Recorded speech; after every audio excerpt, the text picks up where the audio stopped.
সঞ্চালক মহাশয় এবং এখানে উপস্থিত আছেন আমার সঙ্গে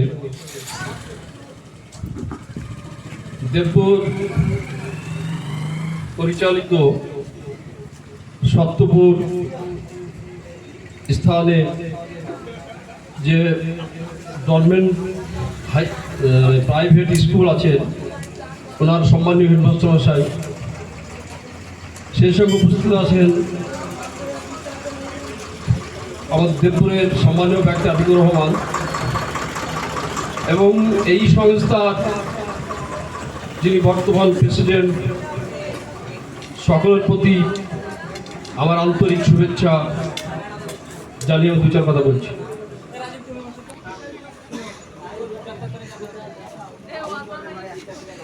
আজকে যে মানবতার বন্ধু প্রতিষ্ঠান বা সংস্থাটা চালু করেছেন আমার শ্রদ্ধেয় দেবপুর সবুজ সঙ্গে জড়িত যেসব সদস্য, তাদের এই মহান উদ্যোগে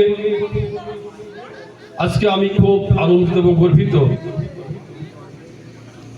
বর্তমান চিকিৎসা ব্যবস্থার যা পরিস্থিতি, তাদের সাধারণ গরিব মানুষের চিকিৎসা করা খুব কষ্টকর বিষয়। তাই এই দেবপুরের যে যুবক, আমার শ্রেণীর শুদ্ধের ছোট ভাইরা আজকে যত সুন্দর একটা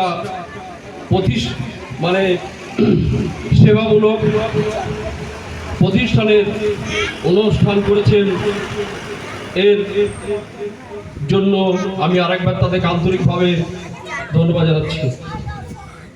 আমি চাইব এরা আগামী দিন এই সংগঠনটা আরো উজ্জ্বল, আরো উন্নত, আরো দারিদ্র মানুষের পাশে দাঁড়িয়ে তারা এই সংস্থার কাজ দ্রুত গতিতে এগিয়ে নিতে পারে এবং সাধারণ নিরীহ মানুষের প্রতি তাদের ভালোবাসা জন্মায়। আমি যতদিন দেবপুর সবুজ সংঘের সভাপতি হিসেবে নিযুক্ত থাকব, আমার ক্লাব পক্ষ থেকে আমি আমার এই ছোট ভাইদের পিছনে দেবপুর সবুজ সংঘের পক্ষ থেকে যদি কোনো রকম যে কোনো উপায়ে, যে কোনো সময়ে, যে কোনো সমস্যার জন্য যে কোনো সাহায্য চাইলে আমি তাদের পাশে দাঁড়াবো। যে কোনো মুহূর্তে দেবপুর সবুজ সংঘ এই সংস্থার পিছনে সহযোগিতার হাত বাড়িয়ে দেবে এবং আমি চাইব এই সংস্থা আমার দেবপুরের যুবক শ্রেণীর ছোট ভাইদের দ্বারা আরো প্রসারিত হোক, আরো দীর্ঘায়িত হোক এবং দেশের এলাকার গ্রামের সমস্ত মানুষ, অসহায় মানুষ তাদের সুস্থ চিকিৎসা পায়।